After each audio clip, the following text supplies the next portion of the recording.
काफी सारे जने बहुत सारी मात्रा में ऐसे होंगे कि जो भगवान का भजन भी मतलब मंदिर भी जाएंगे और तामसिक भोजन का भी आहार करते हैं। बिल्कुल नहीं, बिल्कुल मतलब इसे कुछ मंगलवार को हनुमान जी के जाएंगे, मतलब इसे कुछ नहीं होने वाला। सबसे पहली बात है हमारे आहार शुद्धि, मन शुद्धि। देहाती भाषा में कहते हैं जैसा खाओ अन्न वैसा बने मन। देखो, अगर हम शास्त्र की आज्ञा का पालन नहीं करेंगे और मनमानी आचरण करेंगे तो नरक जाओगे। पहले आहार शुद्धि, मन शुद्धि। अगर जैसा खाओ अन्न वैसा बने मन। किसी भी प्राणी को दुख देना। हनुमान चालीसा का भी पाठ करते हैं। ये अपनी वासनाओं की, अपनी जिह्वा को थोड़ा रोको यार। शराब पीते हो, मांस खाते हो, अंडा खाते हो, इस तरह के व्यवहार करते हो और हनुमान जी और शंकर ये ऐसे प्रसन्न हो जाएंगे, ऐसे काम बन जाएगा? कुछ नहीं बन जाएगा।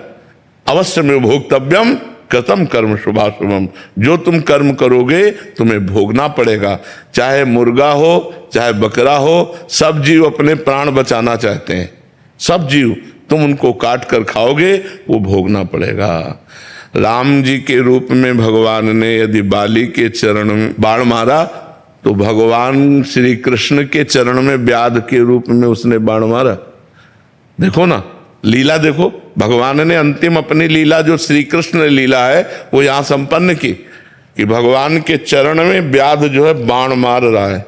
अब आप विचार करो, जब वो सरकार समर्थ होते हुए भी अपने लीला का लीला दर्शन कराते हैं।